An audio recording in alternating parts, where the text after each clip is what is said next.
Bismillahirrahmanirrahim. Alhamdulillahi rabbil alamin. Wassalatu wassalamu ala ashrafil anbiya'i wal mursalin wa ala alihi wa ashabihi ajma'in. Rabbi shrah li sadri wa yassir li amri wahlul 'uqdatam min lisani yafqahul qawli. Amma ba'd. Alhamdulillah, bersyukur kita kepada Allah Subhanahu wa taala kerana diberi kesempatan untuk mempelajari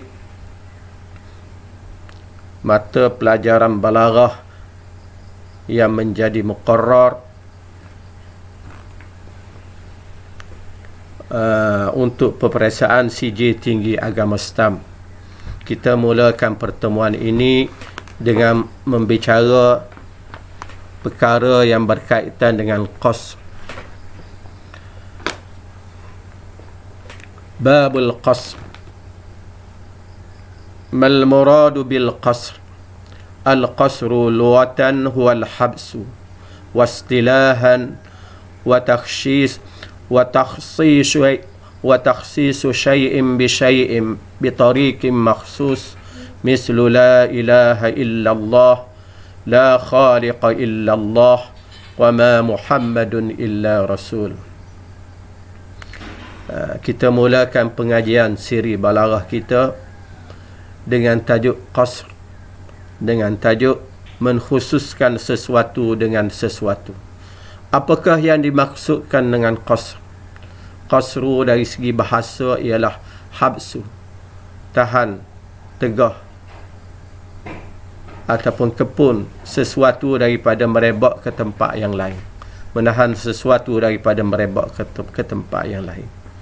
Dari segi istilah ulama balaghah pula ialah mengkhususkan sesuatu dengan sesuatu, yakni mengkhususkan sesuatu sifat kepada zat tertentu ataupun mengkhususkan zat atau mausuf dengan bersifat dengan sifat yang tertentu bitariqin makhsus, dengan cara yang tertentu.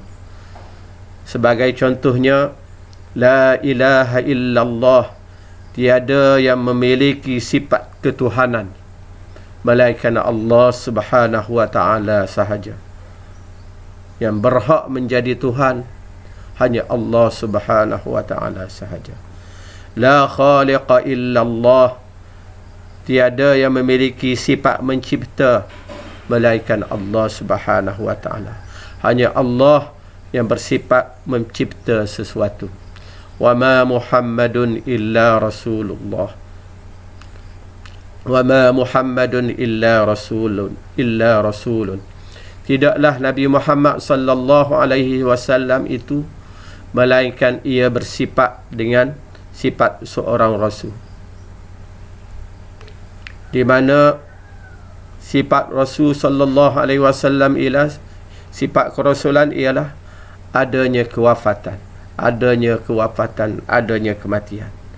Nabi Muhammad sallallahu alaihi wasallam wafat sebagaimana wafatnya rasul-rasul sebelum ini. Huraian mengenai ta'rif. Apakah yang dimaksudkan dengan takhsis pada ta'rif yang kita sebut tadi? Yang dimaksudkan dengan takhsis ataupun mal muradu bit takhsis fi ta'rif. Al muradu bit takhsis wa thubuti syai' الثاني دون غيره للشيء الأول. Yang dimaksudkan dengan takhsis pada ta'rif di atas ialah sabitnya, tetapnya sesuatu benda yang kedua itu bukan benda yang lain selain pada yang kedua kepada benda yang pertama. Tetapnya benda yang kedua kepada benda yang pertama. Seperti tetapnya Allah Subhanahu wa taala bersifat dengan sifat ketuhanan. Allah Subhanahu wa taala syai'ul tsani, sifat ketuhanan adalah syai'ul awal.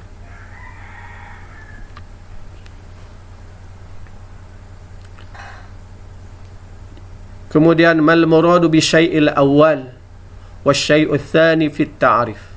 Apakah yang dimaksudkan dengan syai'ul awal dan syai'ul tsani pada ta'rif di atas? Al muradu bil lafzil awal sifat awil mausuf, wal muradu bi syai'il tsani mausuf aw sifat. Fa idza kana syai'ul awwal sifat kana syai'ul tsani mausuf wal aksu sahih, mithlu la khaliqa illa Allah wa ma Muhammadun illa rasul. Apakah yang dimaksudkan dengan sesuatu yang pertama? Yang dimaksudkan dengan sesuatu yang pertama pada takrif di atas ialah sifat ataupun maksuf ataupun mausuf, tuan kepada sifat. Wal murad, dan yang dikehendaki dengan syai'in tsani pula tuan kepada sifat ataupun sifat. Fa idza kana syai'ul awwal, sekiranya benda yang pertama itu sifat, maka benda yang kedua sudah tentulah mausuf. Begitulah sebaliknya.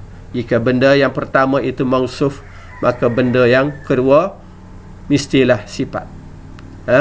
Kerana dalam babul qasri ini, dalam bab tajuk mengkhususkan sesuatu dengan sesuatu ini, kita mengkhususkan sifat kepada mausuf ataupun mengkhususkan mausuf kepada sifat. Contohnya la khaliqa illallah, tiada yang bersifat dengan sifat mencipta melainkan Allah Subhanahu wa taala.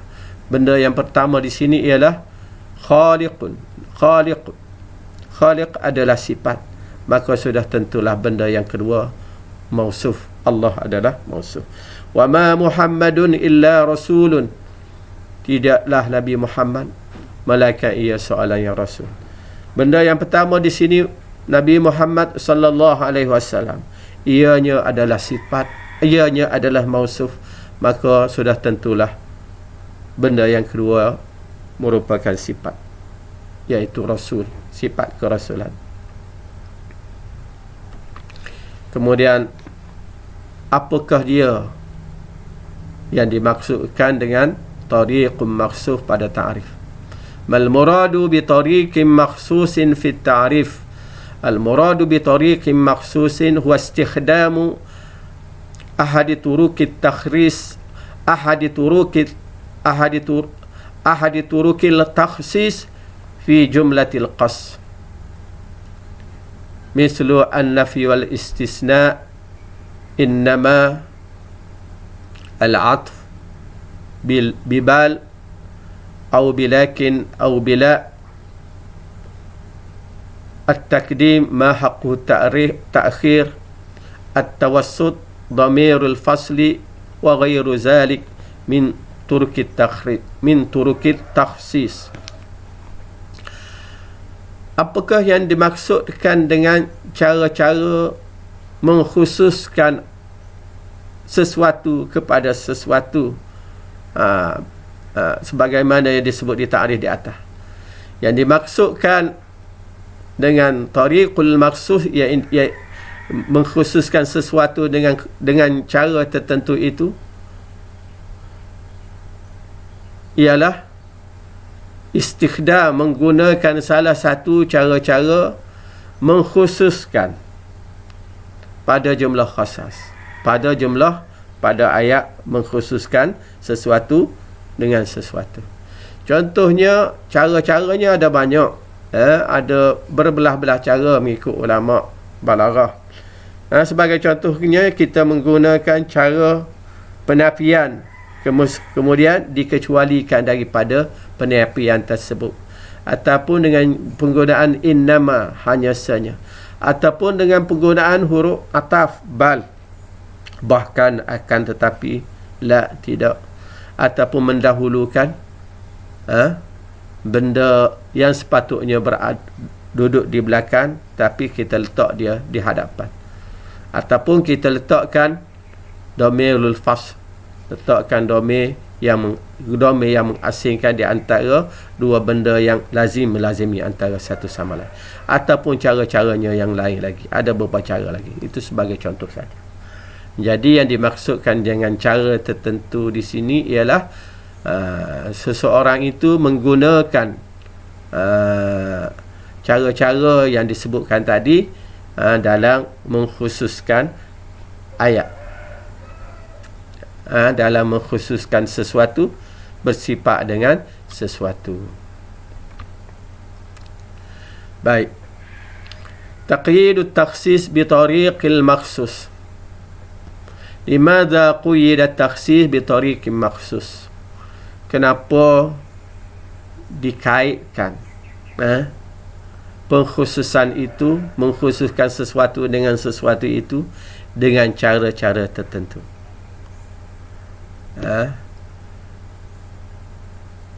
liyukhrija kullu ma afada al-qasri bighairi dhalika at-tariq makhsus. Tujuannya hanya satu saja, untuk mengeluarkan ayat yang memberi makna khusus, tetapi ianya tidak menggunakan cara-cara yang disebut oleh ulama balaghah, yang tidak disebut yang bukan menggunakan cara-cara yang disebut oleh ulama balaghah, tapi dari sudut makna ianya juga ia memberi makna khusus, memberi makna sesuatu itu bersifat khusus dengan benda itu saja. Seperti jaa Muhammadun wahdah, Muhammad seorang sahaja yang datang. Muhammad seorang, ianya memberi makna khusus. Makna khusus hanya Muhammad yang datang, yang lain tidak datang. Ayat ini tidak dinamakan ayat qasr. Limaza? Jumlah jaa Muhammadun wahdahu la yadkhulu fi nitaq dirasatil qasr. Jika ditanya, kita jawabnya, li'anna at-takhsisa fiha lam yatimmu bitariq min turukil qasril ma'hudat. Kerana mengkhususkan kedatangan itu kepada Muhammad, mengkhususkan yang datang itu hanya Muhammad saja, bukan mengikut cara yang biasa digunakan oleh ulama balaghah. Sebab itu ia tidak termasuk dalam perbincangan kita mengenai babul qasr. Baik. Turukul qasr, udhkur sittata min turukil qasr. Cara-cara mengkhususkan sesuatu. Min turukil qasr an-nafy wal istisna, innama al-'atfu bibal bilakin wa bila, at-taqdim ma haqquhu at-ta'khir, at-tawassut dhamirul fasl, ta'riful musnad bila bil jins, ta'riful musnad ilaihi bila bil jins. Cara-cara mengkhususkan ayat, mengikut ulama balaghah ada berbelah-belah cara untuk mengkhususkan sesuatu dengan sesuatu. Jika diminta, saya sebut di sini 6, biasanya 6 akan diminta dalam peperiksaan. Antaranya cara-cara ialah penggunaan an-nafyu wal istisna, penggunaan huruf nafi kemudian dikecualikan daripada penafian tersebut, penggunaan huruf innama hanya sanya, penggunaan huruf ataf itu bal, bahkan akan tetapi la bukan. Jangan lagi kita akan bincang di hadapan. Begitu juga mendahulukan benda yang sepatutnya berada di belakang. Begitu juga dengan meletakkan dhamirul fas di antara dua perkara yang tidak boleh diasing antara satu sama lain. Kemudian diasing dengan dhamirul fas di tengah-tengahnya. Umpamanya kita kata Muhammad talibun. Muhammad pelajar. Mubtada dengan khabar tak boleh diasingkan, mesti ada. Kemudian kita bawa dhamirul fasl, Muhammadun wa talibun. Kita letak tengah-tengah itu. Maka itu di antara cara taksis. Begitu juga ta'rif musnad bila mil jans. Kita menta'rifkan khabar dengan lam al-jinsi. Muhammad katibun, Muhammad al-katibu, Muhammad penulis, Muhammad dialah penulis, al-katib bubuh alif lam pada khabar. Begitu juga ta'rif musnad ilaihi bila mil jins. Ini sebagai contoh sahaja, dan kita akan bincang seterusnya di perkara akan datang. Arkanul qasr, rukun qasr. Uzkur arkanal qasri, arkanuha atau arkanuhu salasatun. Maqsur alaih turukul qasr. Rukun qasr itu ada 3. Ada maqsur, ada benda yang ingin dikhususkan. Yang kedua ada maqsur alaih, benda yang dikhususkan untuknya. Benda yang dikhususkan untuknya. Yang ketiga tariqul qasr, cara-cara mengkhususkan. Cara-cara mengkhususkan benda tersebut. Sebagai contoh, innamal mu'minuna ikhwatun, innamal mu'minuna ikhwah. Hanya senya orang yang beriman itu bersaudara. Kita mengkhususkan orang beriman bersifat dengan sifat bersaudara, tidak berpecah belah, tidak bergaduh ataupun tidak musuh memusuhi antara satu sama lain.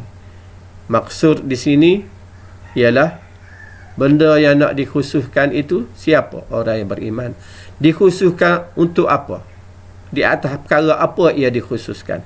Dikhususkan di atas perkara bersaudara, tidak berpecah, tidak bermusuhan, tidak balah, tidak menzalimi antara satu sama lain. Cara yang digunakannya ialah innama. Sebab itu kita sebut hanya senya orang yang beriman itu bersaudara. Dia tidak akan benci-membenci antara satu sama lain. Kerana orang beriman apabila sebut saudara, saudara tidak menzalimi saudaranya, tidak benci saudaranya, tidak mengkhianati saudaranya. Rukun qasr ada 3, ingat tu. Ingat. Maqsur alaih, tariqul qasr. Kemudian tarfal qasr, benda asas yang ada dalam ayat qasr, dalam jumlah qasr. Ma tarfal qasr, tarfal qasri huma maqsur alaih. Benda asas dalam ayat qasr ialah maqsur alaih, benda yang dikhususkan kepada apa, ke atas apa ia dikhususkan. Mata yusamma jumlah qasr, bilakah ayat, mana-mana ayat dinamakan ayat qasr. La yusamma jumlatul qasr illa ba'dama yatawafaru fiha jami'u arkaniha. Tidak dia menganggap mana-mana ayat itu sebagai ayat qasr kecuali setelah ianya memenuhi semua rukun-rukunnya. Untuk jadikan ayat qasru perlu ada turukul qasri, perlu ada maksur, perlu ada maksur alaih. Kena ada 3 rukun ini. Jika tidak memenuhi 3 rukun, tidak dinamakan ayat qasr. Tidak dinamakan ayat qasr, walaupun ia memberi makna qasru. Seperti kita bincang sebelum ini, ja'a Muhammadun wahdahu, Muhammad seorang saja yang datang. Muhammad seorang saja yang datang. Kita mengkhususkan sifat kedatangan itu hanya kepada Muhammad, orang lain tak datang. Walaupun ianya memberi makna khusus, ia tidak dinamakan ayat qasr, kerana cara tidak menggunakan cara qasr. Maka sudah tentu tidak ada pada ayat tersebut tariqul qasri maksur alaih. Kemudian aqsamul qasr, bahagian qasr bi'tibaril maqsur wa maqsur alaih. aqsamul qasri bi'tibaril maqsur wal maqsur alaih. Uzkur aqsamal qasri bi'tibari tarfaih al maqsur wal maqsur alaih. Yanqasimul qasr bi'tibaril maqsur wal maqsur alaih أو باعتبار الطرف إلى قسمين: قصر الصفات على الموصوف مثل لا خالق إلا الله. ثانيا قصر الموصوف على الصفات وما محمد إلا رسول. Bahagian-bahagian qasr. Qasru terbahagi kepada dua bahagian berdasarkan kepada maksur, berdasarkan kepada perkara apa yang ingin dikhususkan dan ke atas apa yang ingin dikhususkan. Wal maqsur alaih, dia terbahagi kepada kedua. Pertama, qasrus sifat alal mausuf, kita mengkhususkan sesuatu sifat ke atas benda tertentu atau ke atas mausuf kepada benda yang mempunyai sifat tersebut. Mausuf adalah tuan kepada sifat, mengkhususkan sifat kepada mausuf. Seperti la khaliqa illallah, la ilaha illallah, tiada yang bersifat dengan sifat mencipta, tiada yang bersifat dengan sifat ketuhanan melainkan Allah Subhanahu wa ta'ala. Maknanya kita hanya khususkan sifat mencipta itu milik Allah. Benda yang lain daripada Allah tidak boleh mencipta. Benda yang lain, la ilaha illallah, benda yang lain daripada Allah tidak mempunyai sifat ketuhanan yang berhak disembah. Ini kita qasrus sifat ala mausuf.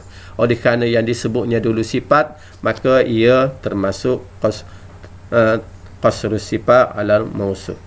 Kemudian qasrul mausuf ala sifat, seperti wa ma Muhammadun illa rasul, tidaklah Nabi Muhammad itu melainkan rasul. Tidaklah Nabi Muhammad melainkan rasul. Kita khususkan Muhammad adalah mausuf tuan kepada sifat.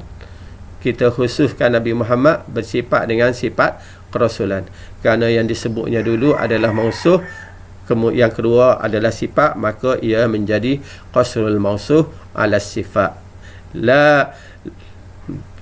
Kita sebagai contoh yang lain, wa ma umarun illa katibun, tidaklah Umar itu melainkan ia seorang penulis.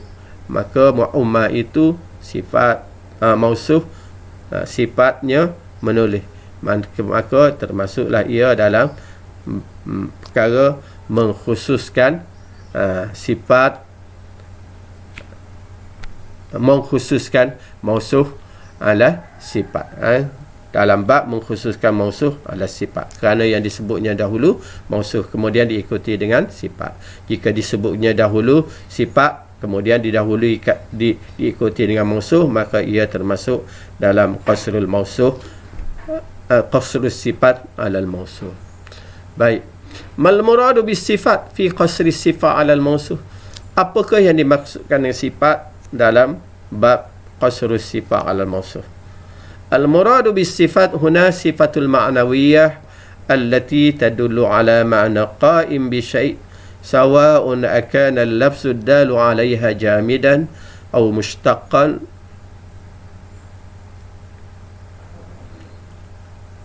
aw mushtaqan fi'lan aw ghairu zalik.